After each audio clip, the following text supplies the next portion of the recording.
Tim, what are we doing right now? We have a big announcement, y'all. Yeah. We have a huge fucking announcement. Uh-huh. We're legit. We're officially legit. We made it. Yeah? Mom, we made it. We have a brand new sponsor that we're very excited to announce. We have partnered with Bucked Up, a sports supplements brand. Tony, please tell us why we have partnered with the good folks over at Bucked Up. Well, because, I mean, as you said multiple times before, you go to the gym. We've talked about that, yeah. I have an at-home gym. I'm one of those people now. It made sense. And they saw our, 2 followers that we got, and they're like, those 2 people we need to be having them buying our products. So you know what? It was just a match made in heaven. It really was. Yeah, I mean, the funny thing is this has been quite a journey for us over the pandemic. We started this whole thing. I mean, a lot's changed since we started this podcast, right? I want to say it was in March 2020. Yeah. The biggest change is that we were both fat as fuck back then. And we realized we had to do something about it. We did. Didn't like the man in the mirror, so to speak. No. And so still we're still getting there. But we both decided to invest in some supplements that we thought would help us fix that problem. And it's now turned into a legitimate addiction. Yeah. Tony, what are some of your favorite products that you've bought from them? I mean, their pre is absolutely fantastic. I know that once I take it, I'm ready to go. And I'm going to be ready to go for a while. And it's fun. It's really fun. Their protein is also absolutely fantastic. I was using another, for some reason, I don't know why, but I was using another brands that had like 3 times the amount of calories and like half the amount of actual protein. And, this just unlocked a whole new level. Again, I'm just going for it. I unlocked a whole new level.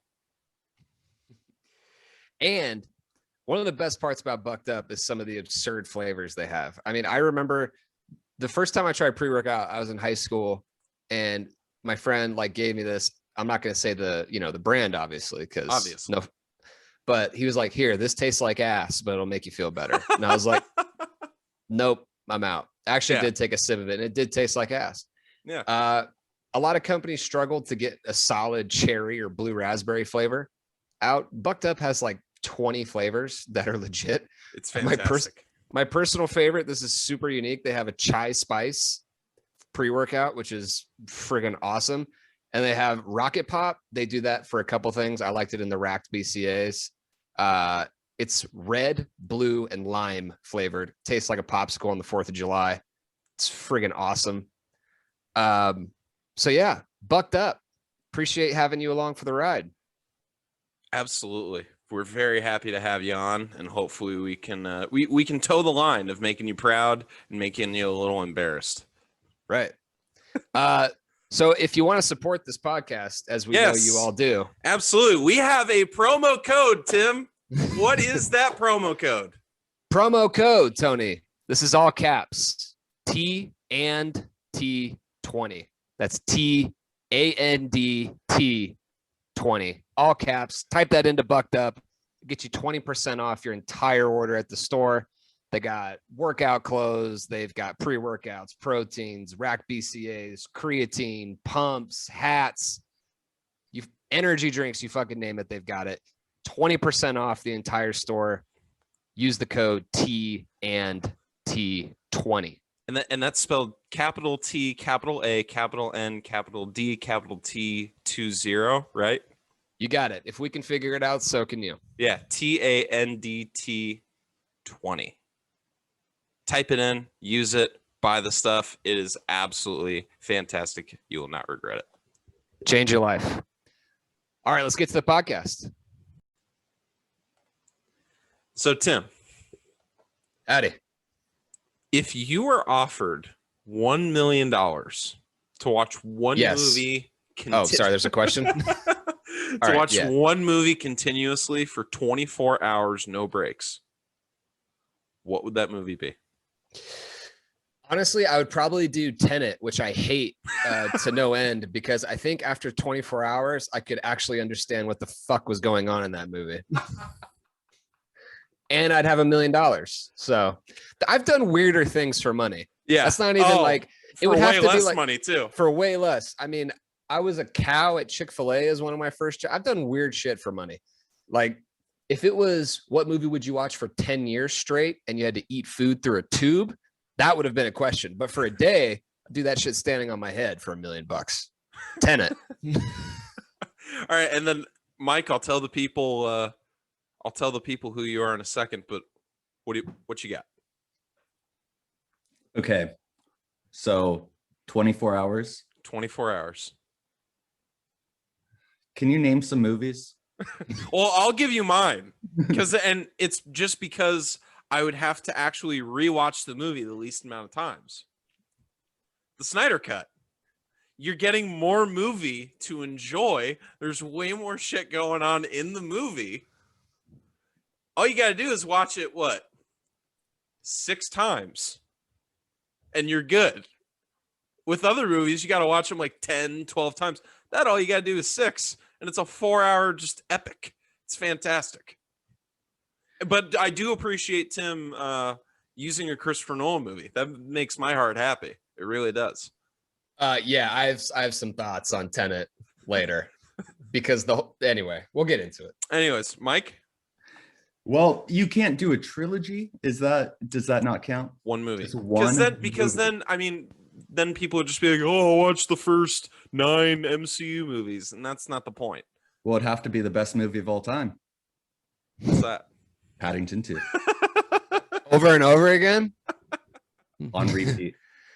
Yeah, there's no weed involved here, by the way. Yeah. And who do I pay the $1 million to? No. You're Elon Musk is going to give you $1 million in Dogecoin. And Dogecoin. Dude, that's a good investment. To the moon, right? Well, this is the Tim and Tony podcast. Elvis Monroe, please play us in.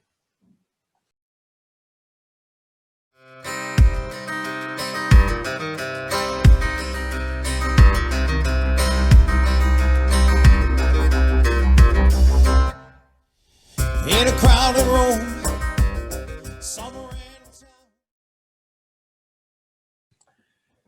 So, and just FYI, Mike, it is we do post this to YouTube. So, if you could put the dildo away in the background, that'd be great. Is this a video? Is this? I didn't know the medium. I thought this was sound. So we posted to YouTube as well as to Apple Podcasts and all that. And thank you for being a loyal listener. That's what you're telling me. I appreciate that. I'm a loyal listener, I'm not a watcher. I'm not a viewer. That's a fair point. So Tim, why do we have Mike come in today? Actually, you know what? Let's introduce Mike. Welcome. You're like our 4th or 5th guest.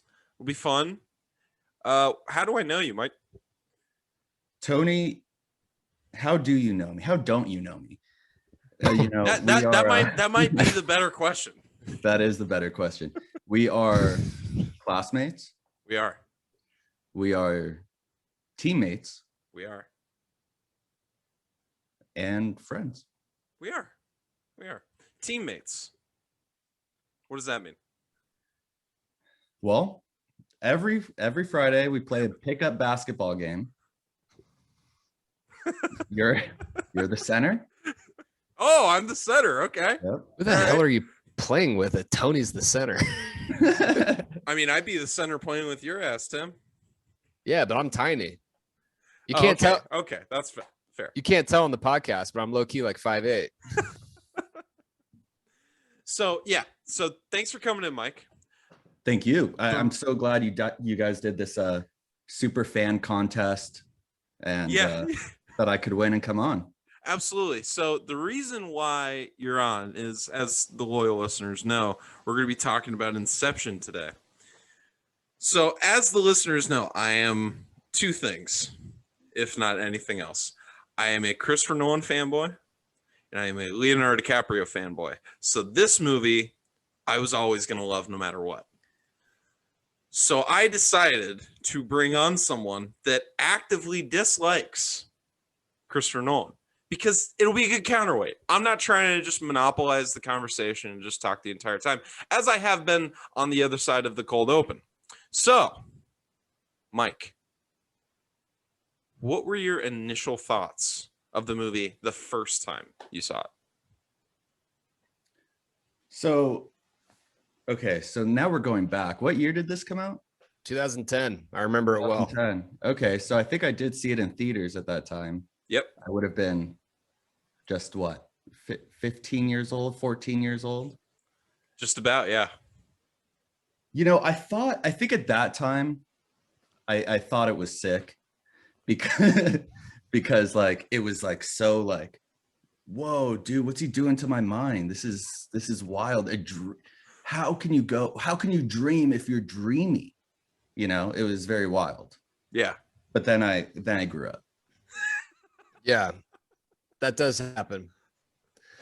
Tim, what were your Sorry, initial thoughts? I actually have a lot of initial thoughts when I first saw this movie. I went to this movie in 2010. I was a 14-year-old going into high school, summer before high school. I sat next to this girl that I barely knew, who during the movie decided to text me that she liked me. We're not going to use names here. So my first experience was kind of ruined because I was sitting next to this person that I wasn't into at all, who had just texted me this. And like back in the day, we don't have Apple Watches and shit. So like I had to pull out the whole ass phone, look at, so she knew I saw it. And I was just like, oh shit, I'm not going to respond to that. Like, like I'm 14, like that's weird. And we never talked again after that. So that was my first experience with Inception. So I had to go see it again. I actually saw this movie. I want to say I saw it 4 different times in theaters. I'm sure we went at some point, Tony, I'm sure with our parents dropping us off. But yeah, my initial experience with the movie is kind of complicated. I missed a lot of shit. My brain was kind of distracted. Well, this is possibly one of the worst movies for that to happen because, you know, you kind of need to be paying attention. The first time I saw this movie was with actually the Tim and Tony Pod's favorite construction worker, Josh. Saw it with him. He actually recommended that I see it. This was the first Christopher Nolan movie that I actually saw in theaters. And, you know, it was eye-opening.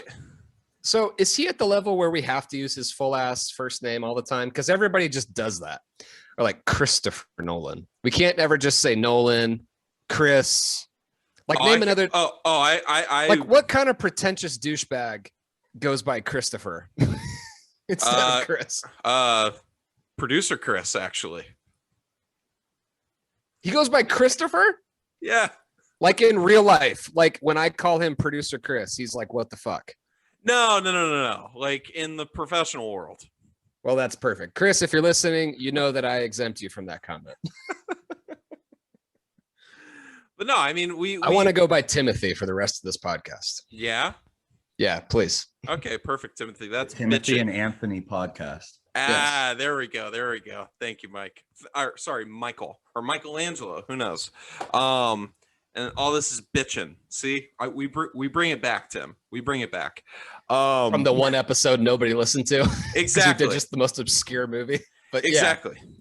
So it's bitching. And Mike, if you could work that in a couple times, we're trying to bring it back. So are you sponsored by bitchin'?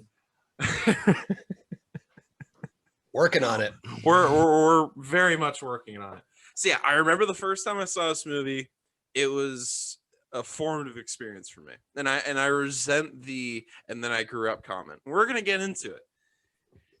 But the first movie-centric question is, how many times did you have to watch this movie to feel like you had at least a decent grasp on the plot? Which, Tim, obviously it's going to be at least 2 since you weren't paying attention. Okay. This movie, I'm not the biggest Nolan fan.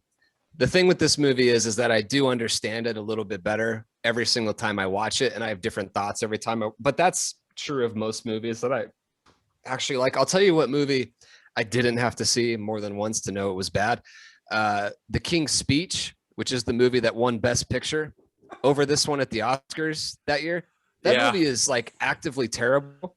It's just south of fish fucking. It's just south of it. I'm like, I watched that movie in theaters, and it was one of the worst 2-hour experiences of my life. And that's one of the reasons that people have stopped caring about the Oscars. But I think after the first time I watched it and you see the spindle, you're like convinced the first time you see it that it's spinning faster than it is towards the end. As you watch the movie more and more and more, and you kind of get what they're doing with it, and you watch the end, you're like, okay, it's falling down. Got it. Cool. Yep.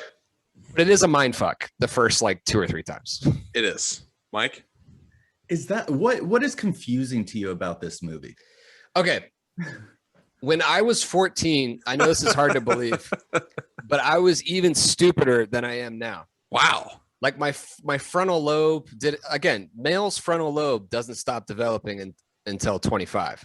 And, So and hopefully it hasn't stopped yet for us. Hopefully. Yeah, but I mean, in reality, it probably has. So it took me a while to get to my peak where I'm at now, to where I can analyze these things fully. But yeah, as a 14-year-old that couldn't focus on anything for longer than 2 seconds, it fucked my mind. Okay, yes, you're right. At 14, it was a big mind fuck, and I don't think I understood it the first time I watched. Well, and now all three of us exist in a state of getting mind fucked. So now we're now we're used to it. So now, I mean, we're coming to this. I mean, back then we had virgin eyes just staring at it, just like, what the fuck is going on? And now it's like, yeah, I mean, I could sit down and read 100-page SCOTUS opinions. I'm pretty sure I could figure out a Chris Nolan movie. It was virgin everything at that point. Yeah, that's a good point. Still is, but we won't get into that. Jesus Christ. All right. So another question before we get into the actual part of the movie. If this was an amusement park, would you do it? So I actually took melatonin in preparation for this pod today so that I could have a deep dream state, which is about as close to what they're doing in Inception as you can get with legally that I'm going to talk about on a podcast that's heard by people. I would actually do this. Oh, that is not where I thought you were going to go with this. No. I would absolutely do this. It seems like a lot of fun. The thing is that when I watch this movie now, I just think this would have been so much better as like a 12-episode Netflix series where they could have like really gone into the weird shit that you can do as opposed to just building miniature mazes, so to speak, with mildly weird shit happening. Like, so if you were to get into, let's say, the third level, so the dream within a dream, would you have an X like just popping up? No. That is the worst part of this entire movie, is that like I wouldn't trust Dom or Cobb, whatever the fuck his name is, Leo. I wouldn't trust him. Hold on a second. I love how you just said the guy's full name and then or whatever the fuck his name is. I'm trying. I love that. I'm trying to be cool for the kids. I wouldn't trust that guy to run my lemonade stand, let alone go into my mind. This dude. No, I'm not talking about other people's minds. We'll get to that. Don't worry. We'll get to why all these people are just, there's no trust issues in this entire movie. No, but it's weird. Would you you honestly don't think with your dating history, no, you wouldn't have one of your crazy exes running around in there? No, sorry. I promise I'll give it to Mike here in a second. No, here's why. Because one of the funniest parts of this movie is when Elliot Page is talking to Joseph Gordon-Levitt and asking about his wife. He's like, oh, she was lovely. Even though his projection of her is this psychopathic murder, I'm like, she doesn't actually seem lovely. She seems kind of fucking nuts, But actually. Tim, he says at the end of the movie, "You're just a shade." Yeah, well, the shade of her is this like villainous murderer. And the other thing is, I can't separate it. One of the most interesting pieces of background on this movie is that they asked Kate Winslet to do it so they could get Leo and Kate Winslet back from Titanic. No. And she turned it down because she couldn't see herself in the part. And she would have been fantastic. I'm upset that we were robbed of that. All she would have had to do is play the character that she did in Revolutionary Road and it'd be perfect. Basically. No, I would not want any of my exes showing up. I don't dream about my exes. That's very weird. I mean, again, I've never had a wife die. I don't know if you guys have ever seen the Reddit post that's like, if you could sleep with one person, dead or alive, who would it be? And this guy goes on, My wife. I would do anything to sleep with my dead wife again. And he goes on this whole soliloquy and the guy comments, I choose that guy's wife. That's who I think of when I'm watching this. That's when I'm watching this. fantastic. No, Awful, hell but no. That's fantastic. No exes. That is the craziest shit I've ever heard of. No. Well, no, it's not a voluntary thing. It kind of is. Are you kidding me? He like purposefully creates these dream states with the elevator so that he can go through memories with her. That's purposeful as shit. Yeah, you might be right. Mike? What's the question? Would your subconscious include one of your just crazy ass exes? Oh, absolutely. Absolutely, without a doubt. No, but I think here's the thing. Here's my take on why she's crazy in this movie. Okay. Yeah. Is that I think he really did kill her. I Oh, think he murdered her in cold blood. He's so guilty about it, eats him up all the time, and that's why she's coming out like this in his dreams. That would make more sense, actually. that definitely makes sense. That definitely would make sense with just the entire tone of the movie. And he But- was crazy the whole time. Oh, nuts. So it's it's Shutter Island. I was just gonna say, so it's an extensive Shutter Island. So now Same there's universe. a million and one different theories as to, is there a shared Nolan universe? Are there certain movies? The one that I will say is the most convincing is that Inception and Interstellar happen in the same world. Here's the thing. There's one shared character, and he has the exact same profession in both movies. Michael Caine. In both movies, he is a professor. In both movies, he very much likes sitting in front of comically large chalkboards in both movies, and has just a bunch of nonsense written up. And some eagle-eyed viewers of the movie noticed one of the things that's drawn in the background in Inception when they go to his classroom eerily matches the design of the ship in Interstellar. So, But I mean, there have been, John David Washington talked about Tenet is a cousin of Yes. Inception. yes. So that is the most direct evidence we have that they intentionally made Tenet to be a sort of sequel to Inception.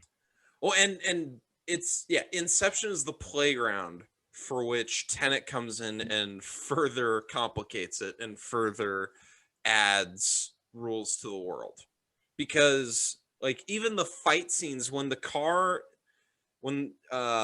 Joseph Gordon-Levitt is fighting one of the security projections, and the car in the next up dream state is flipping over.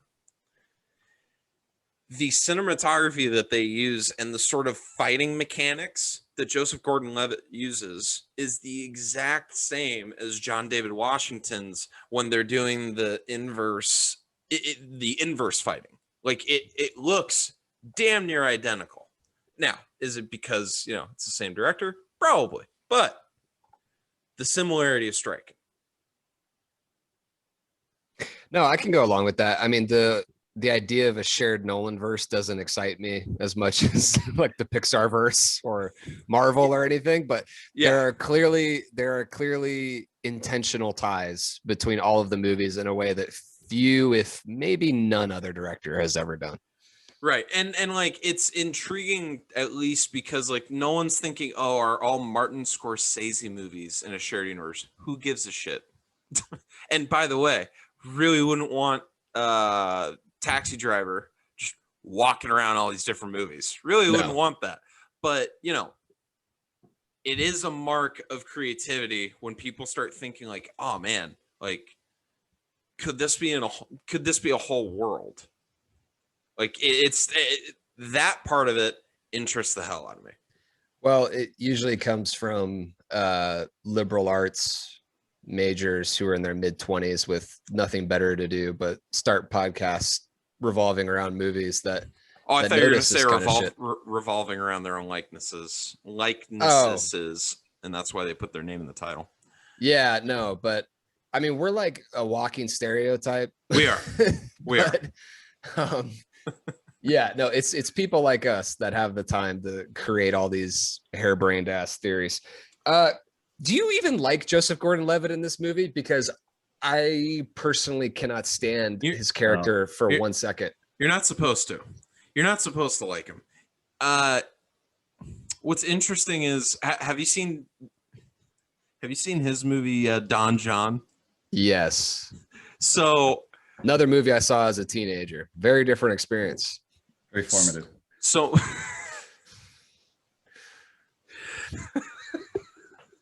very formative, Mike. Yeah, here's my hero. Yeah, I grew up trying to be him.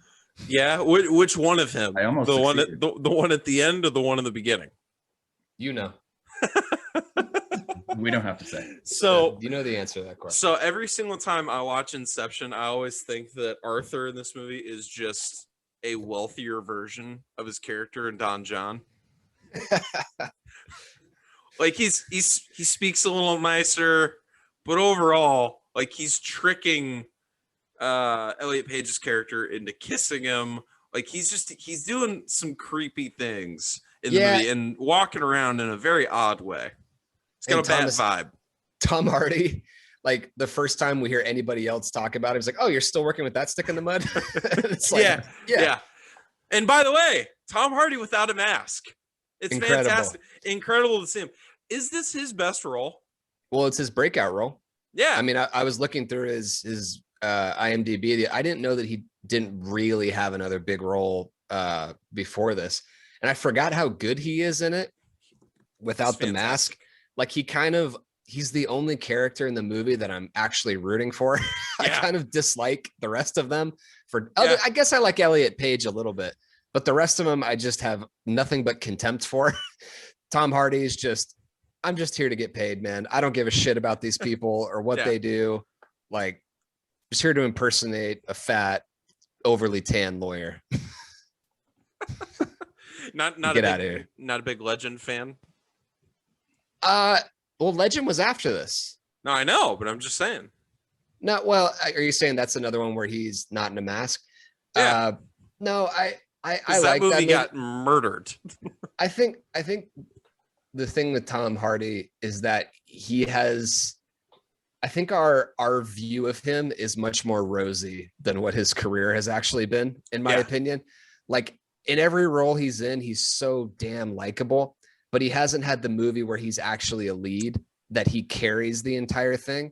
He's more of a character method actor that is just excellent as a supporting actor in these films. But wait, so you're a Big Bang guy? He's likable in every role. I meant in the movies that he's Nuclear Holocaust. The movies that he is leading in, where he's playing like a charismatic spy, like in Legend. He is very likable, but I guess he's not likable in The Revenant. You know what? I'm gonna have to workshop that take a little bit. Yeah, he's I'm like gonna have to think about that. He's like the active villain, like is wanting to kill children in The Revenant, but likable dude. Nuclear Holocaust. Tim's pro nuclear holocaust. I'm pro all things Tom Hardy. I still have all my stock. If anybody's selling stock in Tom Hardy, I'm willing to buy it. But I'm just saying, I don't think that his career has been quite as great as I think most people would think it has been without looking at the IMDb. Right. Without thinking about it all. Yeah. No, you're probably more pro-Holocaust now that it's summer in Arizona, but we can leave that there. So, Mike, how does this movie start? Let's go back to the beginning. Right. It starts, you see a long table. You see a very old man. You do. You see Leonardo DiCaprio. Take it away, Very, Tony. very flushed. And by the way, what do we see at the end of the movie? Oh, this is like frat boy level film analysis that we're doing here. Yeah, it comes back to the beginning, Tony. I don't know if No.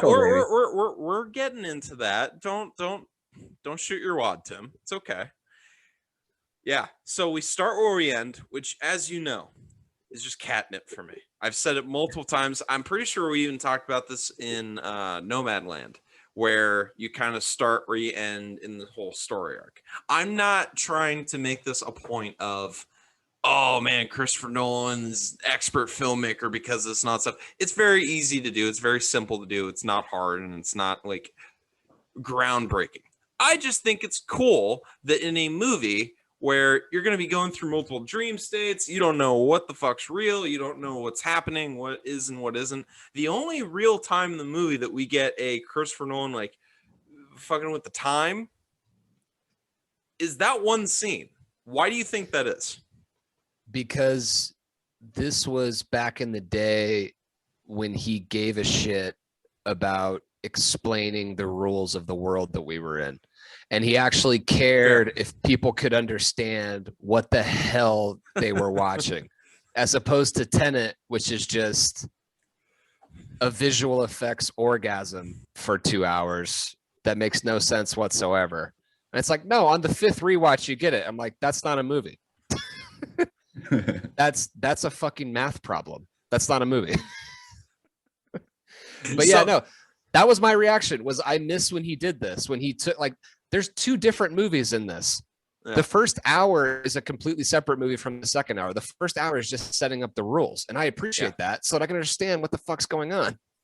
Yeah, there's you're right about that. There's definitely 2 sort of. I when I was watching it again, it really stood out to me. Like, okay, so like all of this, it's laying the groundwork, and all that, and then about halfway through it, about the hour 15 mark, is when the actual movie that we remember as Inception is when that actually starts, is when the act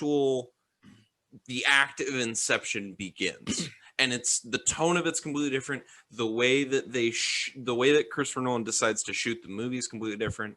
There's different colors. It's that I will say, I think is very well done in how he does that. Can I blow your mind out the back of your fucking skull real quick? The characters' names in this movie. Pay attention. I was just about to say this. Pay attention to the first letter. Tony does not know this. I can tell by his reaction. Yeah, Dom, Robert, Eames, Arthur, Mal, Saito spells dreams. First letter of all the names. And then it gets better. This is just the genius of Timothy Nolan. Peter, Ariadne, and Yusuf. You put those together, it says dreams pay. Oh, so you know, so for all the frat boys that listen to this podcast, and I know there are several, I hope you were sitting down for that one. I hope you are doing well. I know that probably affected you in a deep way. And you're gonna hold on. I need to reach for my totem to make sure I know where I am. You're gonna have to go ask your dad what it means when you see him at your internship tomorrow. And that in itself is enough to dislike the movie for me. Wow. That's it. That's all I needed to know. And when I found that out rewatching this on Amazon Prime with the little trivia on the side. I was doing the same thing. Yeah, it's fantastic. You missed this one then. Yeah, I did. I caught a couple of them where like there's only one scene that Tom Berenger's character is actually himself. Every other time it's in a dream sequence, it's either projection or it's Eames playing as him. And then the other one was Leo, Elliot Page, and Joseph Gordon-Levitt. They're all child actors.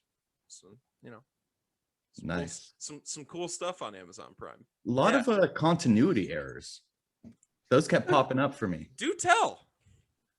Just little things, like he was like things I don't know who cares about this, but it's like in one scene, Leonardo DiCaprio was rolling up his sleeves. Some time went past, and he was still rolling up his sleeves when the camera came back at him. That's his move. He does that in multiple movies. His sleeve rolling thing. That's like his nervous tick that Just I've the noticed. entire movie. Yeah, he he's should be up always here. fixing the sleeves. I don't know what it is, but that is something that he goes back to all the time. Well, and what's funny is like the way that he does movies, they're very much in chunks. They're in like eras. So like he made this, Shutter Island, and I think Gatsby basically all at once. And so he looks the exact same in them and then never looks like this again in another movie. Like he looks completely different in The Revenant. He looks completely different in like Catch Me If You Can, Aviator, like that. Like there's all these different chunks. And so like, yeah, it became most apparent to me because he does it a bunch in Shutter Island as well. And because he looks basically the exact same because they filmed them like months apart, it's just it stands out a lot more because it just looks like the exact same dude. I finally came up with the comparison for Cobb, who I think he is. He's or whoever he is. Yeah, whoever the fuck. He's the guy that broke up with his girlfriend like 3 fucking years ago, and you go to a bar and you're trying to get after it a little bit, and he is sitting there at the bar scrolling his ex's Instagram, getting drunk, and then he's like, man, I just miss her. I don't know why. I don't know what's going on, man. Maybe I should DM her. It's like, no, don't DM her. Do not do that. We're here to have a fun time. You are not going to fucking ruin this. That's him. That's exactly who he is. 100%. I've been there. I have friends like this. Okay. But we're going to go. I'm going to take you to a moment in this movie where he's actually a good guy. So the first Inception or the first extraction that they do. Well, the only extraction that they do, but the first dream sequence that we see. Mm-hmm. It's in they're trying to get some information from Saito. And they come out, the architect, he rats him out. He just completely rats him out. Then Leo goes up to the helipad where he thinks he's about to be picked up. Saito's there and the architect's there. What would you like to do with this architect? That's not how we operate. That's not how I do business. He lets him go. He lets him go because he's such a great guy. Leo, in this world, he's just trying. Except for that guy was definitely killed. No, Saito said nothing. So, no, we know that we can trust Saito because the one thing that he says he'll do is get Cobb into America, and he fulfills his promise, even after being in limbo. He's like, I'm not going to do anything to him, but I can't speak for these other guys, right? Yeah, that's what he said. He's definitely dead. His ass is definitely grass. Who knows? But Leo doesn't do anything to him. Can I just real quick with the beginning? Yeah. I give Nolan a lot of shit. I'm not his biggest fan, but I do like his movies. One of the most impressive things that a director can do is all of their films have a similar feel to where even if you didn't know what movie you were watching, if you just spent 2 minutes watching any part of dialogue, any scene, even just pictures of a scene, I would know who made that movie. And it's him, Tarantino, and Wes Anderson, and maybe Fincher. I would probably include PTA in there as well. Close. Just because there's a similar feel, even though all of his movies are completely different. But my point is that it's hard to do. And honestly, I don't even think we're going to see a lot of directors try to do it because even you see like one of the better young directors, Coogler, none of his movies have the same feel. No, in my opinion, they all are different. All are good, but they're all different. Yeah, like I can't think of two movies that are made by the same person that are more diametrically opposed in just style than Black Panther and Fruitvale Station. Yeah, no, Like for it's sure. it's just completely different. Yeah. Now, so we see the extraction not go well. So now they've got to assemble Because they're incompetent. Sorry, go ahead. or it's hard. And they even say they did extract all the information that they had. So Because he can't get over his ex and she comes and fucks stuff up. They're incompetent. I Maybe. wouldn't hire this guy to run a lemonade stand. maybe. I think he seems to me like he's got a good business acumen. So I might have him run a lemonade stand. We'll see. But I'd have to interview him first. I'm not just going to give him the job. So we need a new architect. Mm-hmm. So we got to go. We got to go to my boy. We got to go to my boy Michael Caine because he has to be in the movie. He just has to be. Yeah, and it's just fantastic. And by the way, do we actually get like who he is or what? Because he's a professor, right? But he's stateside, but he's also in France teaching. Yeah, it's kind of. Yeah, but he's British. But he's British. Yeah, but he's British. Yeah, it's Michael Caine. It's Alfred. Come on. He's Leo's dad for some reason, but or father-in-law. We don't know. All we know is that he is the grandfather to Leo's kids. You're right. That's all we know. Now, I'm assuming he's the father, but could be the father-in-law. Wait, who's watching the kids? That's grandma? Grandma. That's Leo's mom? Or are we thinking that? We still don't know. We don't know. That's the biggest mindfuck of the whole movie. Yeah. Right? Yeah. No, I actually agree with that. That was one of the things last night that I was like, who is that? What's going on here? So I would imagine that it's the in-laws based on how much the grandma hates him. Right. He killed the dog. Hates him. Or it's a foster care situation. Yes. Foster care parents, absolutely. Could be, it could be a sugar mama, whatever. Could be a lot of things. It could be a lot of things, but it's not explained. So we know the relationships of the grandchildren and the grandparents. That's all we know. Mm-hmm. And, there we go. But we go to Michael Caine, and that's when we get Elliot Page, who first couple tries, you're going to have to do better than that. You just are. You're going to have to do better than that. And that's when you think outside the box and you turn it over and you don't even use the grid paper. What yeah, Tim? My thought on that. Yeah. I believe the task was you have 20 seconds to make a maze that takes longer than a minute to solve. Yeah. How do we know that it was actually solvable? Because if I was her, after he was a total dick to me multiple times, I would make an unsolvable maze. Because, you only have a minute to figure out whether this is solvable or not. Watch this, Dick. Yeah. But that wasn't the rule. The rule wasn't that it had to be solvable. Right. So, just that it took longer than a minute to figure out whether it was solvable. Exactly. No, I get it. So then we need a thief.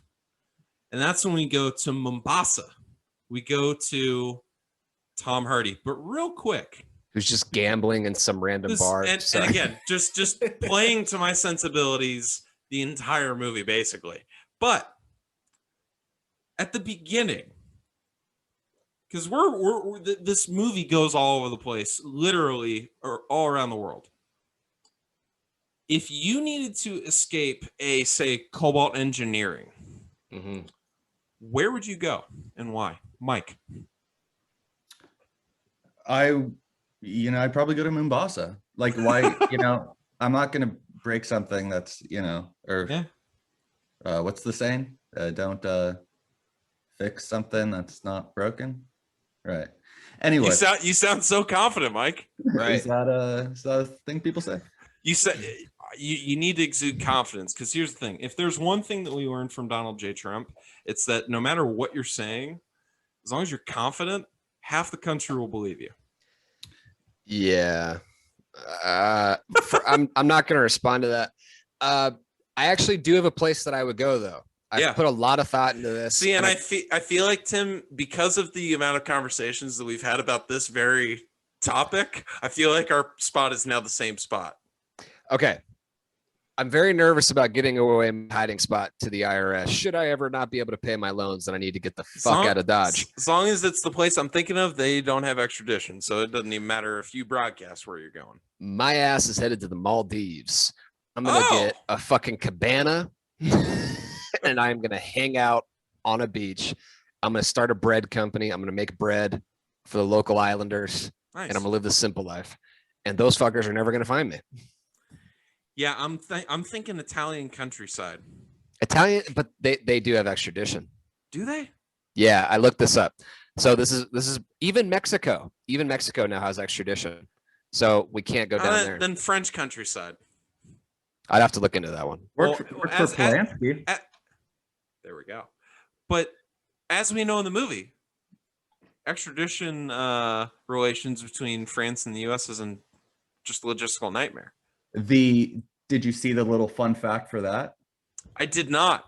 That was a little ode to Catch Me If You Can when he was extradited. That makes my heart so happy. Yeah. Now, if I changed mine, I would go to an Ecuadorian embassy and hide out for a while. Oh, it's not bad. Yeah. Okay. I could do that. Yeah, I'll come visit you from the Maldives. Yeah, this is perfect. This is perfect. So, okay. So we have to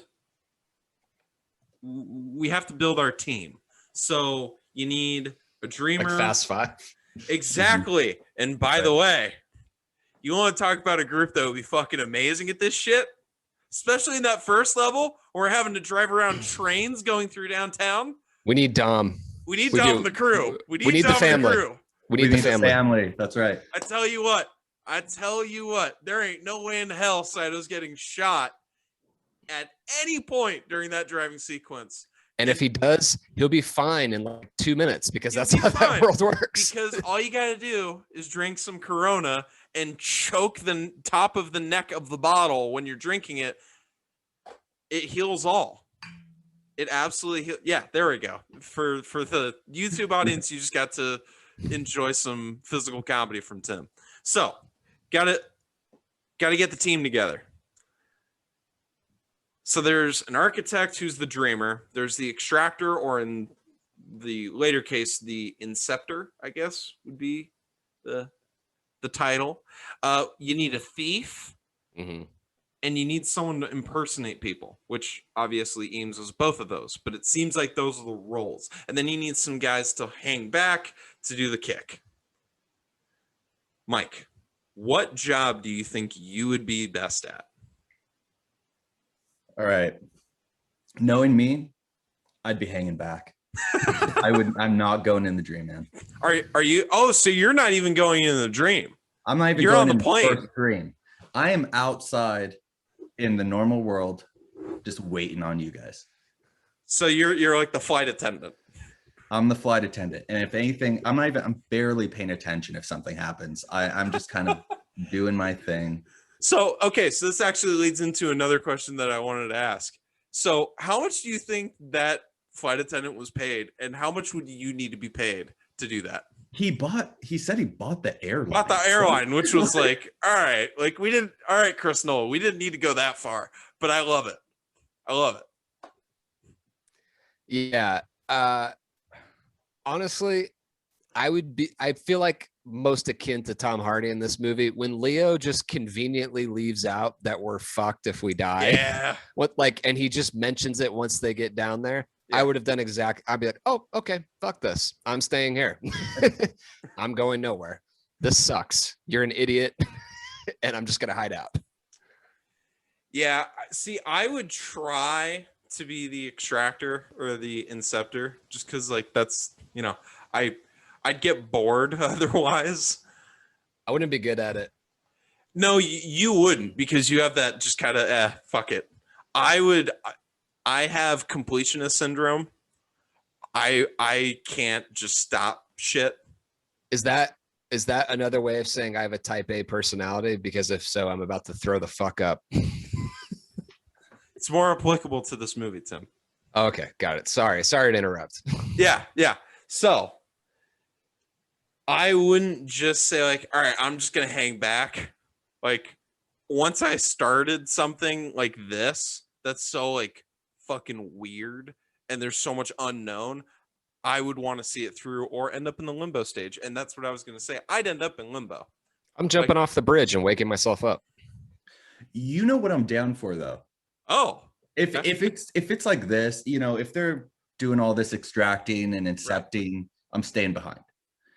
But if we go back to Mombasa and there's like that opium den of like old dudes just dreaming all day, so I'd be there. Are you working off of my notes, Mike? Because my next note was, so we get to Mombasa, we go to see the guy who's going to make the compound that's going to allow us to go into 7 different fucking dream levels and shit. But inner ear function still works, boys. So we're good on that. Our balance is not fucked up.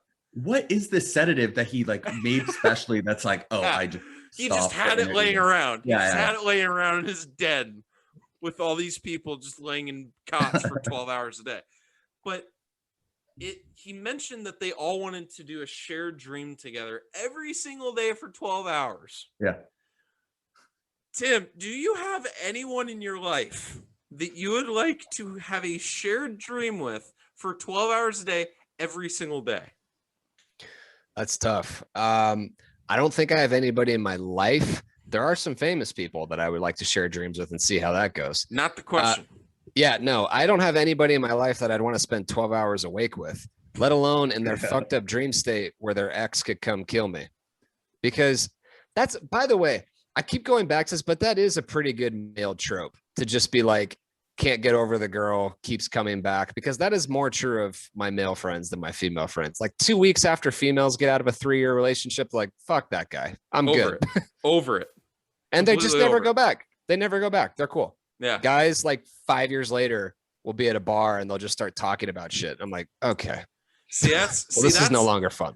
See, that's my problem, is that there's one specific person, and she might even listen to the pod. So God, I hope not.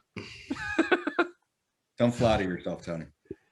It's kidding. not. Sure It's not me flattering myself when I get periodic texts about the pod from her. Oh, okay. So shout out. Can we say a name? No, we can't. Just the last name. No, just the last name. Just a social security. Yeah, we'll be good. Yeah, just the last 4 and the other ones. Yeah. Her crazy ass would definitely be jumping into my shit. And that's why I'm not coming into your dream. Yeah, no, and that's why you wouldn't be, because unless I did the don't be afraid to dream a little bigger, darling. And pull out. Which, by the way, you sent this to me. Yeah. What are the odds? Today, Joseph Gordon-Levitt tweeted that out today with a picture. What was the caption, Tim? Only time I don't mind being called darling. This is Sunday the 2nd. See, people are confused because when we did the Paddington 2 thing, people are like, how would he not have heard of that? I'm like, well, it was 20 minutes after it dropped when he asked me on the podcast. See, these people need to listen, because I even said, and it happened as of 20 minutes ago, as of recording, I always do that. Because then I also said that for the Floyd Mayweather news, because that dropped right in the middle of the pod as well. So these people need to pay attention. They need to listen. You were saying, Tim? Are you criticizing our beautiful, wonderful listeners? No. I'm not criticizing at all. Well, that's kind of the theme of today, right? Because I went after every frat guy that listens to this thing. Exactly. That was fun. That was entertaining. Go listen to Joe Rogan. So we get the sedative. Now it's time for some research. We need to look into the Fisher family. My question to you, Mike: who has a more healthy father-son relationship, the Fishers or the Trumps? Oh wow, that could have gone a lot of bad ways. Okay, I had no idea where we were going with that. I was literally at the edge of my seat. The Trumps' father-son relationship. Well, I don't think he knows Barron very well. I don't think he talks to Barron. I was going more of the Don Jr. The Don Don Jr. Sr. relationship. Okay. He's Don Jr. Yeah. Okay, I see it. Yeah. He's clearly, if this movie was made now, people would be like, oh, that's clearly Don Jr., the guy that just has unfailing loyalty to his dickhead of a father, and True. he's a total fuck up. Yeah, except for the one thing that we don't see out of Cillian Murphy in this movie is no like weird hunting outfits. Like that's the one thing that we're missing. He's only ever wearing suits. I mean, in the snow scene, I guess that's Dom with the rifle and shit. But they kind of got Yeah. like vests in that one. Yeah, no, I get what you're saying. But he didn't make the conscious effort to put that on today. He didn't look into the mirror and say, "Yeah, this is the move," and then do a like photo shoot raping a tree. So yeah. Anyways, Mike, healthier relationship. I admire, I get the complexities of a father-son relationship and Yeah, everything that goes into that. sure. And I could see that there was love there, Oh, in I the see. movie. Yeah. Okay. in the movie. Yeah. So Donald Trump doesn't love his son. Thank you. Thank you. Perfect.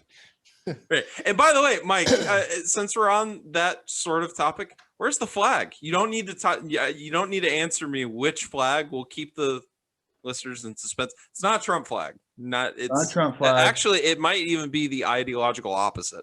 But where's the flag? I took it down because I've been having to do more Zoom meetings, Oh, it more worked. professional style Zoom meetings for work, and I don't want Yeah.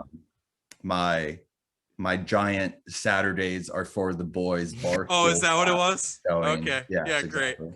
Fantastic. So okay. So the Fisher relationship is healthier, which is sad, but it is probably true. So then we get to the preparation. We're getting Elliot Page's character ready to be an architect. Elliot Page walks into this like warehouse that we got going on. We got Leo in the like back corner room. Quote, just running some experiments. Nothing further, no further explanation. He's the worst. This is the point where I wanted to talk about. So everyone knows Dom very well in this movie. And they're all willing to go into dreams with him. Just running some experiments. What the fuck kind of villain Lex Luthor type shit is that? I'm telling you, he is the worst. I'm not even gonna step on it, but that guy could go fuck himself. Every which way. Hold on. Hold on. Single which and way. Mike, you're gonna love the award that we give out every single time. I dislike him we'll get so to there. much. We'll get to there too. Honestly, next time I'm walked in on, I'm not going to say doing what. Just doing some experiments. Doing some experiments. So It's a good idea. It's a good idea. So okay. So then we get into the dreams. Mal starts fucking shit up. And then it gets explained what actually happened. Sort of. Because Elliot sneaks into his shit. Which, by the way, I'm not quite certain how the real world would react to, like, how much privacy rights we would give people in their dream states. But it seemed like a violation of privacy to just be like, yeah, I'm just going to insert myself into your dream and just kind of walk around and fuck with shit and just start hitting buttons on the elevator and just see what happens. So we kind of alluded to this already. We get the explanation as to how Mal dies. Mike, I already know your answer because you talked about it. You just think he straight up killed her. Tim, do you agree? Here's the thing. There's one funny trope that always happens in movies when they walk into a room that's been fucked up, is that they keep walking into the room to further investigate. Absolutely. Which is the exact opposite of what you would actually do in a real scenario. And by the way, her instinct, basement. Let's go as low as possible, baby. Let's just go down. I mean, as soon as I open the door, and I saw my hotel room was effed up, I'm backing out and I'm calling the police. Mhm. I'm not walking in there. But anyways, that aside, Wait, you're calling the dream police? It's calling the dream police. no, I'm saying like he's having, remember, he's having the actual memory of going through it, right? Sure. And he walks through, and Oh, you're she's, saying in the real life happening of yeah. that. And Okay. then Gotcha. he's like, he has the instinct to look out the window where she's in a different room across the way, which I don't understand that. I've never stayed in a honeymoon suite. I'm not that rich. I don't know how this shit works. Or Maybe or in a happy relationship. yeah, no, that's true as well. So I don't know how that stuff works. Which When hold on, we could take this opportunity because Mike is Yes, I am. Shout out. Can I give big shouts to absolutely, Kelsey? Thank you. absolutely, Of course. she's lovely, She's definitely watching. absolutely. Live streaming. Hope she's enjoying it, and if not, hopefully she's a good liar. So, Mike, do you have like separate suites on different ends of different skyscrapers? Like, what's going on there? Yeah, absolutely. So the way it works, no, I don't fucking no. So, Tim, what were you saying? I just that whole scene. The whole setup. Yeah, but when Leo carries that scene so much. I'm not saying I forget the lady who plays Mala. She's not a bad actor. Marion Cotillard. Right. But that scene Leo carries the whole way because I don't believe anything, like she should be so much more like chaotic and psychotic looking and feeling than she actually is. You don't think that she's psychotic looking? No, I don't. Wow. I don't buy it at all. I don't buy Wow. her descent into psychosis at all. Wow. I actually think it was one of the hardest things about the movie was to believe that this person was going through shit. I don't think again, Really? I don't think she's a bad actress. It just didn't work for me. So that scene where he's like shouting as she's going down, it's like that scene is emotional only because of what he's doing on rewatch. Like, And I mean, I it's don't know. Leo. It's Leo being Leo. and it's he's overwritten. Perfect. It's overwritten. The whole "you're waiting for a train to take you far away." You know, it's like nobody fucking talks like that. No, I'm glad. I'm glad you brought that up because that's a common slight given to Christopher Nolan. It's overwritten. It's way overwritten. And he doesn't understand how human emotions work. He cannot comprehend emotion. Like Interstellar. I know this is like okay. You okay. No, I'm ready. This is a popular I'm ready for take. this. This isn't like my own take, but it is hilarious at the end of the movie when he sees his daughter and he hangs out with her for maybe a whole 2 minutes. That's it. The whole time he's trying to get back. Sees his daughter for 2 minutes and bails to go be with like whoever. It's because he's got shit to do, Mike. He's got world-saving shit to do. The man came back from the fourth dimension to save the entire world, to save your ass. He's got shit to do. He's like, sorry. He's the best pilot NASA ever had. Come on. He could have given more time to his old ass daughter before she died, okay? He saved her. That's all. Saved her life. Saved the entire world. No? Not good enough for you, Mike? No. So anyways, yeah. It's not as bad as George Lucas is at writing dialogue, but you know, it's a good thing that every single Chris Nolan movie has some of the best working actors that we have, including Michael Caine, to carry it. So, okay. So we get the Elliot Page intruding into Leo's dream space. Then we actually start the Inception. Tim,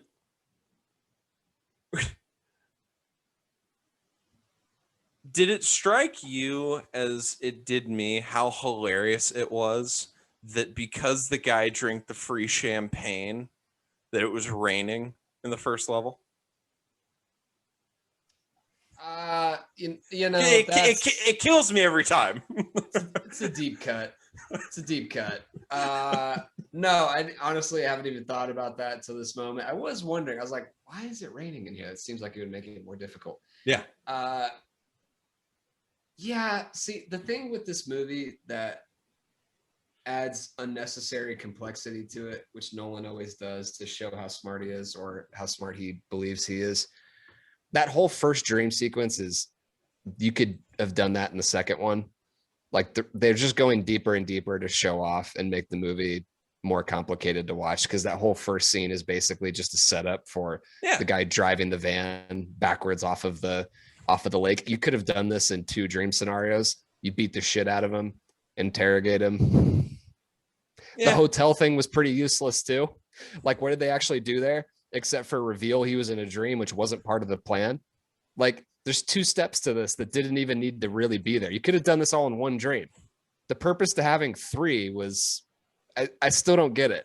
Like, go deep. You got to go deep, Tim. But that's not what they're doing. It's not going. Well, the dialogue, and this was an intentional thing, the dialogue as you get deeper and deeper into the dream layers becomes way more abstract. It becomes way more like fake philosophical bro shit. Because if you remember, when it's Leo and Saito in limbo, they're like they're speaking like Shakespearean sonnets. they're not even like actually having a conversation. It's almost as though each of them is just reciting back and forth different poetry to each other. So like, and it's more of your subconscious. It's literally like that ocean that we see him wash up on is it's the showing of the edge of his literal subconscious. And so, that I think that's the reasoning why there's that just kind of like extra thrown in level there. Could be wrong though. Super ego. Bong hit. Right. Yeah, just take a huge ass bong hit and then watch the movie. So, okay, and then we get our great Dream a Little Bigger, Darling, which is just fantastic acting. Then we start to get into deeper sequences where just wild shit with weird timing happens. Because at one point he says like, oh yeah, so we have an hour in this one. And then 5 minutes later is when the kick happens. Like, just, I love the movie. I love Chris Nolan. That seemed like glaring. Like, all right, man, like, how about we do like a couple cuts? Like, all they did was ski down a mountain. That's all they've done so far. And that took an hour. Yeah. And why couldn't they have been transported into the building? Why did they have to be outside the building? Why were they like miles away? Yeah. Well, that's really the maze of it. That's the maze of it. Okay. But the security kind of infiltrated that pretty fucking fast, especially since it seemed like there was a large swath of them that started at that compound. So, by the way, that just shows how freaking stupid that guy is, that he actually went through the time to get training on all this stuff. He's fooled by Leo doing the Mr. Charles. I'm your head of security, even though he clearly doesn't recognize him. That's how stupid. Like, if I'm that kid's father, I'm disappointed in your ass too. And speaking of people he should or should not have recognized, Saito says that Maurice Fisher is his main competitor. Now, my father does not run a huge corporate enterprise, but I'm assuming that if my father ran a very large corporate enterprise and had a main competitor that would go so far as to attempt Inception to break up his company, that I've at least met him before, or at least know of his existence, and I at least know his fucking face. It's because he's stupid. That's the whole point. He is an utter and complete trust fund piss baby moron. Just incredible. Like, how do you not recognize that and then think like, well, that's probably weird. Now the cop out, the retcon was always in dreams. You never understand the weird shit. It's just accepted. That seems like a very odd thing. And by the way, the whole Saito, like he's like, well, how am I going to know the job's done? Because when he wakes up and he breaks up the company, you dumb fuck, that's how you know it's done. How are you going to know it's done until he wakes up? Why do you have to go along? Well, because because Dom can't wait for the company to get broken up. He needs but that's the thing. He's not going to know. He's not going to know that it actually worked until they wake up and he does it. He runs an entire corporate enterprise. He's a Bad CEO. businessman. He's got some ego. I'm sure he thinks. You don't think that Elon Musk thinks that he could figure out if the idea got implanted or not? These people are psychotic. He absolutely thinks he could just like see it. I'll know it when I see it. Absolutely. I'm sure the guy believed it. Maybe. And that's tough too, because his realization is that my dad doesn't want me to be him. So I'm going to break down this company and try something else. Not start a new company. No. Pretty tough. Not just start, not like sell off his shares and start his own thing. Now break up the company. This guy definitely bought like half of Kauai and is just living there now in a hut with Zuckerberg. I was just going to say, no, that man's name is actually Mark Zuckerberg. That's what I mean. He's there with Zuckerberg, just chilling. There's 800 acres of like it's more than that. 50-mile wide island. Beautiful island, by the way. Beautiful island. If you can get there, if you can get out there, do it. But so what are the rules to limbo? Are there rules? None. Because there's no kick and they just come back. Mm-hmm. No kick. Is it if you do? Is it like the Groundhog Day shit? If you like do good deeds, you come back. Yeah. You have to learn a lesson first. Yeah, you have to learn a lesson. You have to get over your dead wife. But the thing that they kind of make clear is that when he dies on the train tracks, that's how they got back initially. Which is a kick. Well, kind of. It's a little bit different than a kick, though. It is according to their rules. So right. I guess you have to die again. But why did it take them until they were so old to try that? And seems like that would have been. Saito's super fucking old and Leo's not. Yeah, but that's because of the time difference. I actually no. Because if it's like a minute up there, yeah. Cool. But yeah. Again, Chris Nolan, I love you. I really do. I eat up all of your shit. Like The Prestige, fantastic. And that's actually a movie that has basically zero holes. But so that's tough. That's tough. That's just like he's just awake. He's good. He's, sitting in a van underwater drowning. He's fine. That's the other thing. He's fine. That's the best evidence for he's still dreaming that I've heard is like, no, yes. There's no way he could have gotten, because the way the kicks work, they go up levels. But the way that it was explained to me is that in that scenario, they were being kicked up to that level.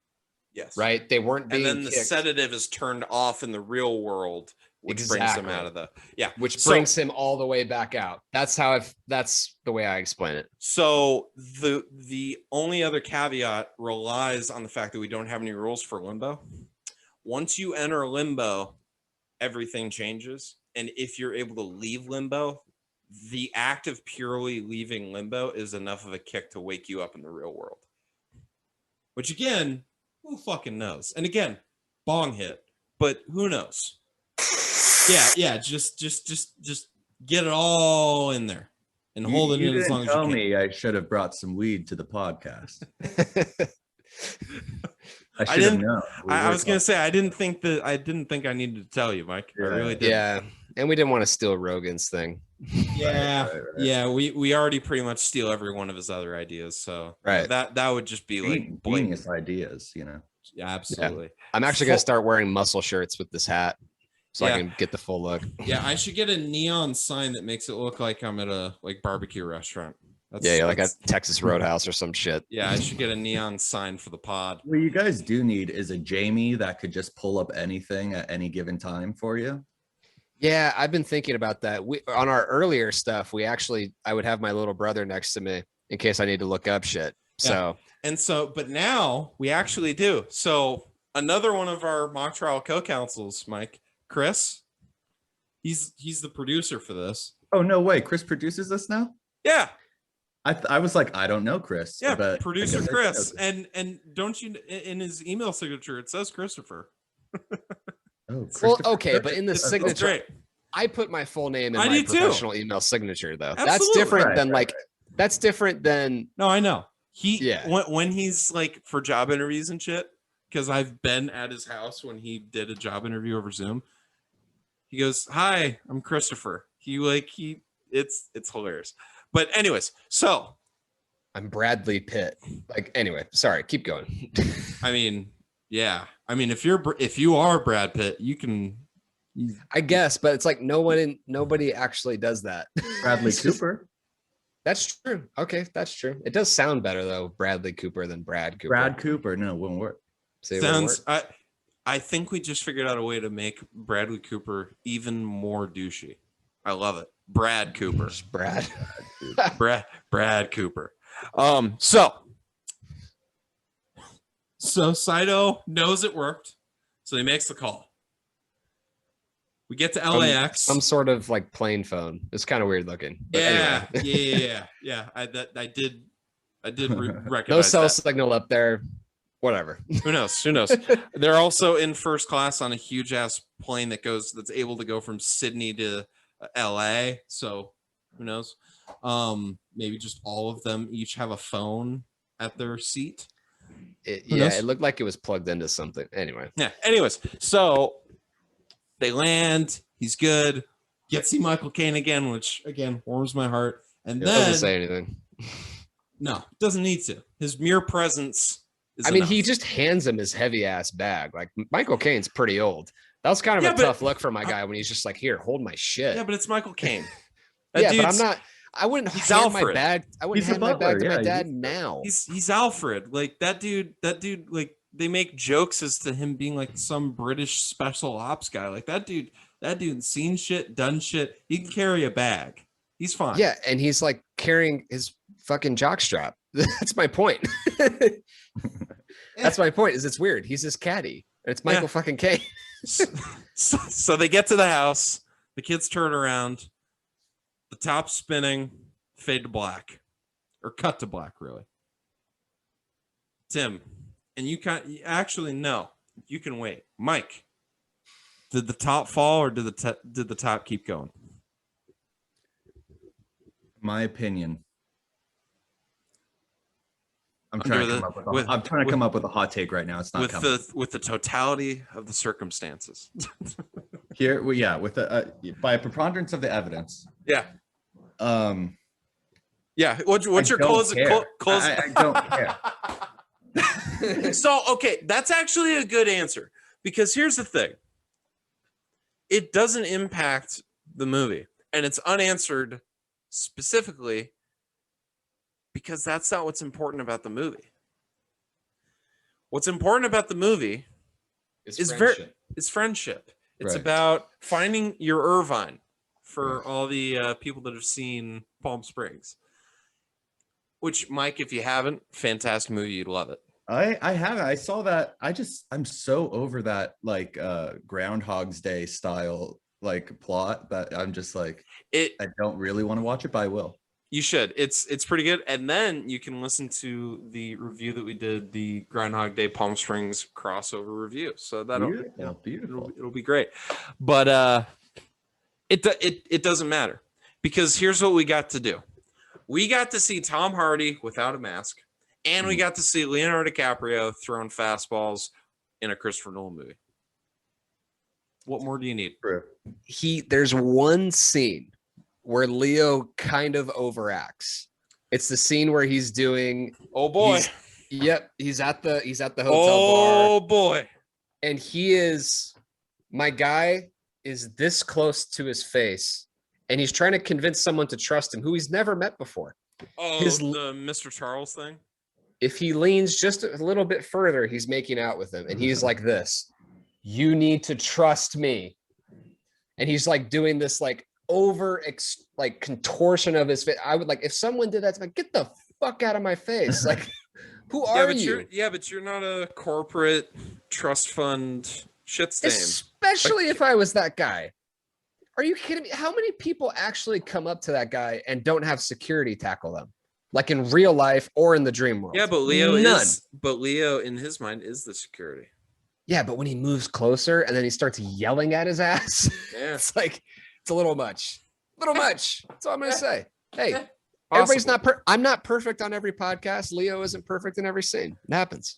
Yeah, I mean, it took you 3 episodes for you to remember to stay in the actual view of the camera. I still hate it. Not gonna lie. Yeah. I'm still against it. Yeah, but we're glad that you're centered now, and I didn't even have to tell Mike. He just has a nose for the camera. It's great. So, I'm a pro. absolutely, and you've done a trial over Zoom. So, I have. whereas Tim, the quitter he is, did not. So, That's bullshit. I did do one over Zoom and then I quit. oh, you did? Yeah, I did one semester of Which online. then this makes it even worse that you didn't know how to center the camera. Anyways, if you could be one person in this movie, who would it be? I already know your answer, Tim. It's gonna be Tom Hardy. No, you don't. Oh, it's not gonna be Eames? Who is it? My goal, I'm going to start taking this segment much more sarcastically. I just want to be rich. So who's ever the richest character in the film, So you're that's what I want to be. you're following my Jeff Bezos answer for Nomadland? Yeah, I think I want to be the idiot trust fund son who sells his shit and just moves to an island somewhere.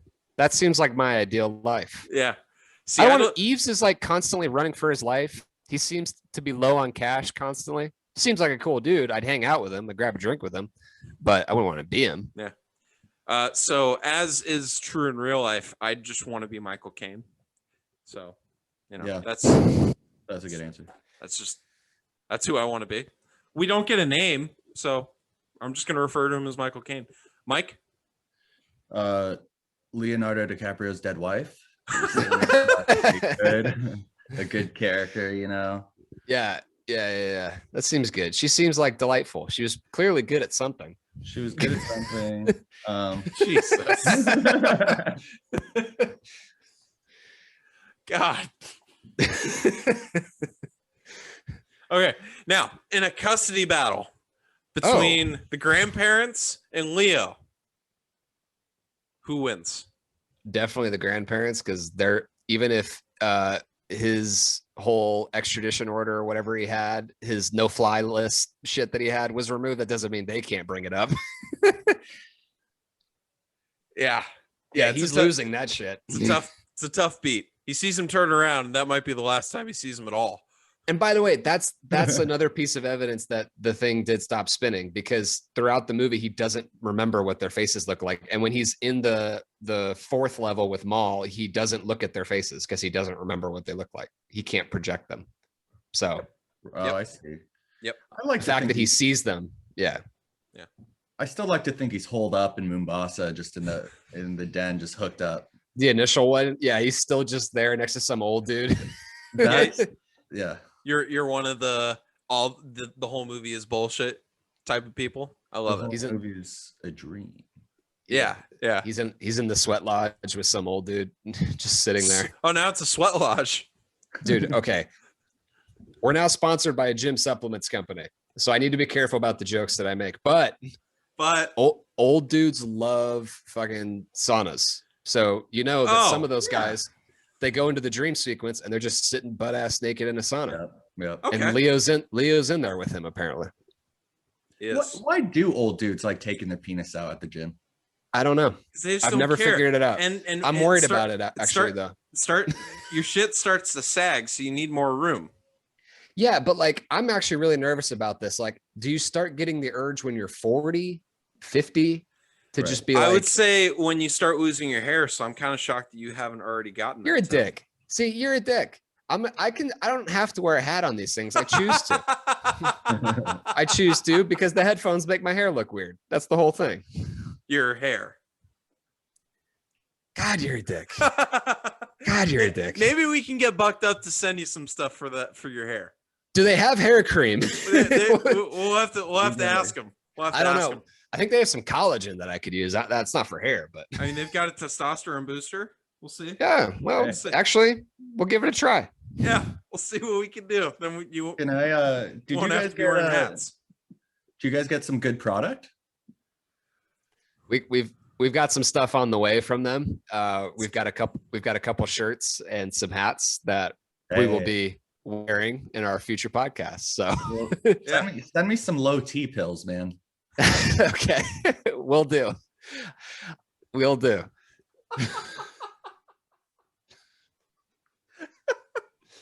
Okay. Chris, so, cut this out. So that no, Chris, do not cut this out. You are leaving it in.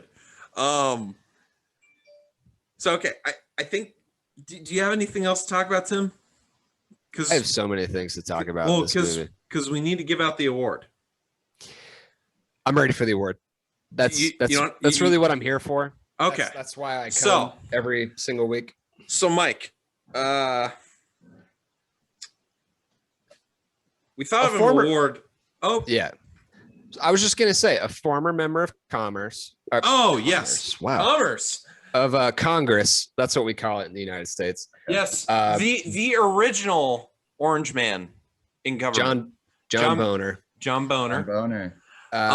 Did an audio book where he famously said, "Ted Cruz, go fuck yourself." So in that spirit, we created the Ted Cruz Go Fuck Yourself Award. If there was one person in the movie that you were given an opportunity and a pleasure to punch in the face as hard as you can, who would it be? I'll give you a second to think about it, Mike. Tim. Michael Caine. No. Oh! It's definitely. I'm just kidding. It's definitely Cobb. No question.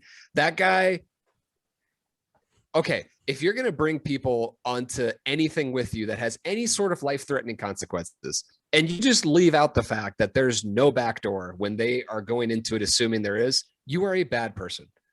And then you spend all this time allegedly trying to get over your dead wife, who seemed kind of horrible, honestly, for the last few years.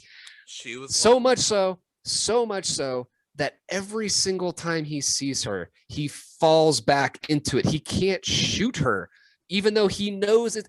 He is a trained dream extractor, and he can't separate truth from reality in that moment and just fucking shoot her.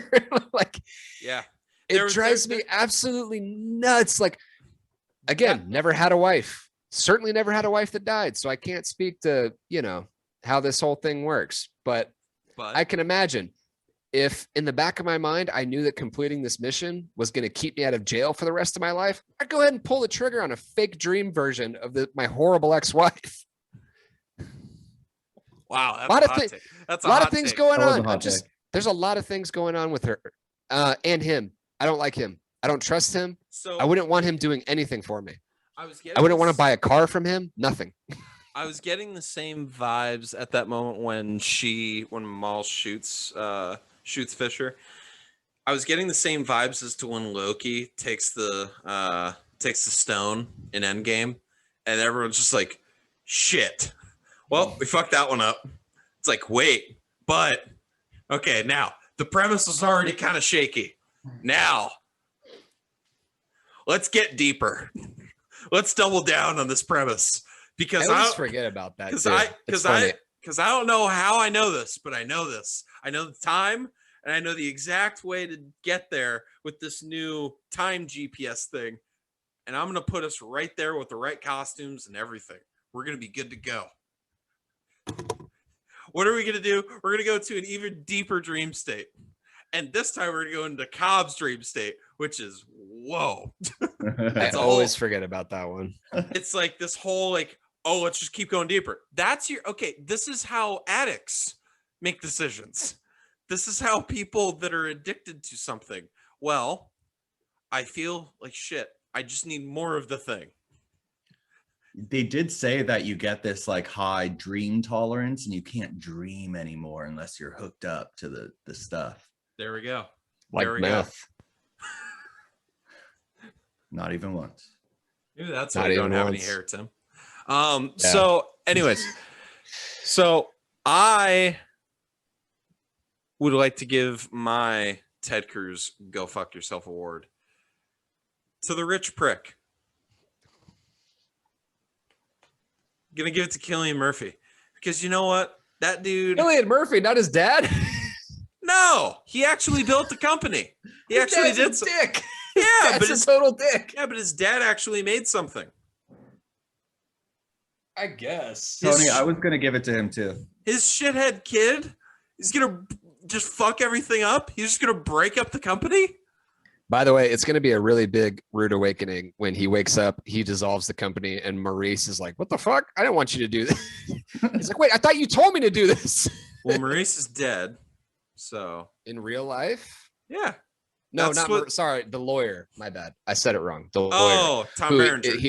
yeah, when he wakes up and the lawyer's all of a sudden like, "What the fuck are you doing?" He's like, "Wait, you told me to do this, right?"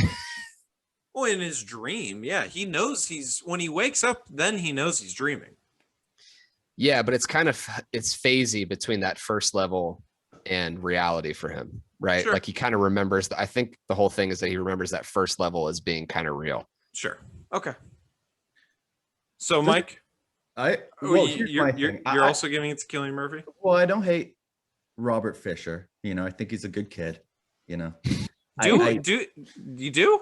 Misunderstood. Yeah. misunderstood. Yeah, the misunderstood billionaire. The He has oft, that, the oft considered. I think Or he the has affluenza. considered. We have to consider the affluenza and go easy on him. No, I do think Cillian Murphy has an extremely punchable face. I will say that. That does. is true. He does. That is true. That's an unfortunate Especially in this characteristic. movie. Yes. Very unfortunate. And he's got great hair. I know that Tony's going to just use that as an opportunity to talk shit. He's got Fantastic. fantastic hair. Very thick, lush, long, present. Yeah. For an Irish dude, it's too much hair. It is. I haven't heard that take actually. It's a good Yeah, point. Tim- Right. I think he's You're Irish, right, Tim? I mean, I'm pretty sure that every white person is like part Irish, so I'll just say Yeah. yes, but I don't know that for sure. Makes sense. Makes sense. So, all right. The last question. Mike, did you like the movie? yeah. That's what I've ever seen. No, it's not as bad. Like I told you, I rewatched it. Yeah, see, here's the funny thing, everybody. So I wanted Mike to come on because he was hyping himself up as like an Inception hater. And I'm like, oh, this is gonna be great. And then I get a text from him like 20 minutes before we record. He's like, it's pretty dope. It kind of rocks. If you just have fun with it, Yeah. I think that's the lesson for me, is just to have fun with it. Ooh, that's a good that's a good shtick to do. What lesson did you learn? So Tim, one, first, did you like the movie? And two, what lesson did you take away from it? Your limbo lesson. Your limbo lesson. I go through phases with this movie. I didn't know if I was going to talk about this, but I watched it in two separate parts intentionally. Because it's the rare movie, like I said, that has two separate movies within it. Tim, I So- really hate when you and I do the Yeah. exact same thing without talking about, like, it really bugs me. It is weird. There's more things like that we can get into later that might be more inappropriate. Way more inappropriate. Right. But I watched this separately. I watched the second part at like 1 a.m. yesterday. Yeah. And there's been times in my life where I watch this movie, I'm like, fuck that movie. Like, I just want nothing. Like, that movie is like, I think what I hate most about it is how many dumbass people in my life think that it's the smartest thing they've ever seen. And it's like, okay, it's not that. No, It's very far away from that. that's But Interstellar. that doesn't shut up. That doesn't make it bad. That doesn't make it bad. And it's still entertaining as hell. And every few years, it's one of the movies that has to be rewatched. How many movies are like that? I don't know. I have like maybe 30 movies like that every few years I'm just coasting through. Every single Chris Nolan movie except for Insomnia, because that movie literally gives me anxiety the entire movie. You ready for this? I haven't seen Interstellar since I watched it in the theaters. That's That's how fine. much. You're- That's how much I dislike that movie. Yeah, you're a hater. You're a hater, and I'm gonna force you to. And I'm gonna use the power of this podcast to force you to rewatch it. I know I am. I'm not gonna make you do it soon.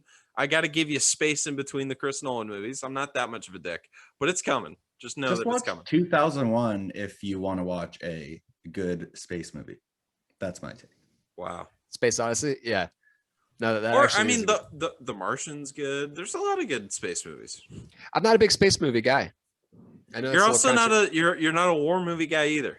Were you a Dunkirk fan? I am. Tim is very much not. I don't like Dunkirk. It's combining Tim's his two least favorite things in movies, glorifying war, and Christopher Nolan's fucking with the time shit. I'm one of those guys that's like, if I never saw Saving Private Ryan again, I'd be fine. Honestly, I'd be okay. Like I've seen it a few times. It's fine. I don't need to see it again. I'm good. Who's your favorite director? Probably Scorsese right now. Oh wow, hot take. Oh yeah, I know, shit. and that Woo! was I know, really tough. That one's Damn. for the Fat Boys. How did you get to that conclusion, Tim? Whoa. Wolf of Wall Street changed my life. Yeah, true. A hero. I knew what I wanted to be once I watched that It was fucking a movie. combination of Wolf of Wall Street and Taxi Driver. That's when I really found myself. But no, I got on a kick. I think it's just because I'm on a Scorsese kick right now, where I did Taxi Driver, I did Goodfellas, I did Irishman, all within like a week, and I was like, this guy's the best. I do need to rewatch The Irishman. Yeah, It's so good. I just rewatched King of Comedy. That's I forgot about that one. I haven't done that in a while. Yeah. So Tony, Yes. it's my turn to pick. Oh no! I still need to give out my limbo lesson. Oh, sorry. Go ahead. And if I, because that's definitely, I love that phrase. We are 1000% using that. So thank you, Mike. We're gonna go ahead and steal that. Obviously, I love the movie. My limbo lesson is pay attention to your surroundings. Because if these people did that shit, they wouldn't have gotten into the fucking dream sequence. Because they'd realize that the guy that's leading them into this thing, it's the blind leading the blind. They're not paying attention, and they're led by a dude that has so many psychological issues that would be dangerous just to live with, like as a roommate. You're literally going into his brain, and his brain is melding with yours in this dream sequence, and you're allowing it to happen. Pay attention to your surroundings. Head on a swivel. Great movie, though. So, Tim, it is now your turn to pick the next movie. You have the fate of 2 hours of my life in your hands. This last week, we had an American tradition known as the NFL draft. Oh, no. Oh, no. No. And as many people know, No. there is a No. slightly awful movie that was made Slightly? about this Slightly. with one of the greatest actors of all time, Mr. Kevin Costner, who's still How to are this you gonna day. say, how are you going to say one of the greatest actors that we've seen and not say Chadwick Boseman? That's disrespectful. No, Costner's the best, dude. Costner still looks great is the thing. Like if I walked into a bar with him now and people didn't know he was famous, people would be like, that guy's way better looking. And I'm okay with that. He's a good looking dude. And having him and Jennifer Gardner in a broom closet together, just it's too much going on the screen. There's a at the lot same going time. on. There's a lot. We're gonna going watch. On. I haven't said the name of the movie. Yeah, We're gonna watch Draft Day. oh my We're god, gonna do it. It's time. It's time. Is It's he time. really coming on the pod? Who? The person who suggested we do this movie? No. Oh, okay, okay. I don't think so. Anyway, he's a private guy. Well, Okay. we'll see what we can do though. Why? We're gonna watch Draft because it's fun. Because it's fucking fun. That's why. Okay, here's what we're gonna do. You want to talk about you want to talk about a movie that you need to be taking some bong hits. All right, so we're gonna start out with this pick. We're gonna trade it for all these other picks, and then I'm gonna use all those picks and then get back to where I was before. I'm a genius. No, you're psychotic. You're absolutely psychotic. I'm so disappointed in you. How do you go from Toy Story? That's what I do. From picking a movie that I what I could do. not have endorsed more, to then draft a movie that if I never watched again in my life, Not That's only do I think exactly why I want to do it. not only do That's I think exactly my not only do I think that at a minimum my life is unchanged, I think my life would have been better. So you're actually making my life worse by having to rewatch this movie. And I'm so looking forward to it because it's so terrible. And I'm just looking forward to like enjoying turning off my brain for 2 hours and watching him trade 4 first-round picks for a linebacker, basically. See now I have in my head, I want to either make you watch next Interstellar or like fucking, oh my God, like X-Men Dark Phoenix. Just like, listen, we're going to get weird on as soon as finals are over. This podcast starts kicking into a few more times a week, possibly. So we're gonna get some weird shit. We're gonna get some weird shit on. That's here. News to me. I love it. Yeah. Well, we do what we can do. Are you guys gonna do it through the bar studying?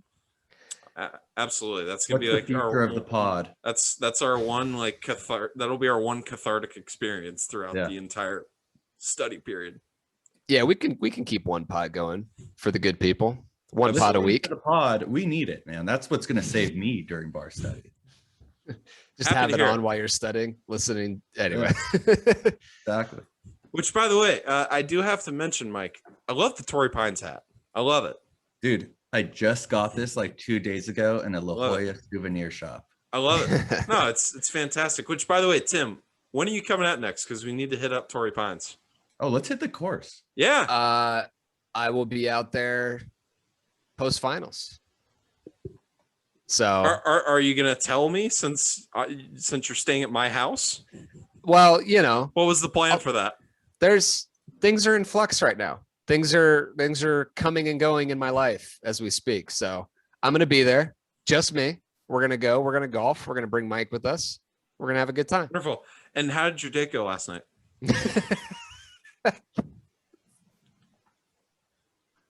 I noticed you're watching Inception at 1 a.m. So it didn't go as well. Didn't go as well as you'd hoped. So, and you picked up a FaceTime from me in the middle of it, so it couldn't have been going that well. Okay, since this is the part of the pod that nobody listens to, exactly. That's why I said everyone's had this off for the last 20-30 minutes of runtime. As long as you like, rate, subscribe, review. This is for us. Let's end on this because your boy does have to get back to studying here. Yeah. It was good. I told a story that I'm going to tell on this podcast again earlier because it is funny. To make sure that the people hear it. Tony and I have had a system. You're going this. Oh boy. All right. You're blowing up the spot. Well, okay, let's save it. We'll save that. No, go ahead.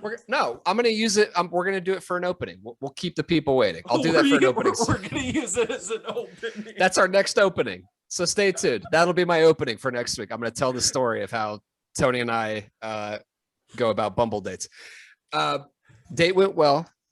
Not as well. Very well. We had spaghetti. We made food at her house. Oh, that's not what I thought you were making.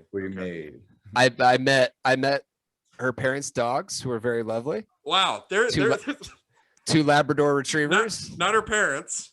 No, just the dogs. This could just go the dogs. a million different ways. Dogs love me, so we're good there. Did you get to meet any of her friends? I met one of her sister's friends who had a lot of questions for me. Smart. Who had a lot of thoughts. Yeah. Did you tell her any of your thoughts? No. No. Okay. See, Mike, you look confused, and that's great. Yeah. Because here's the thing.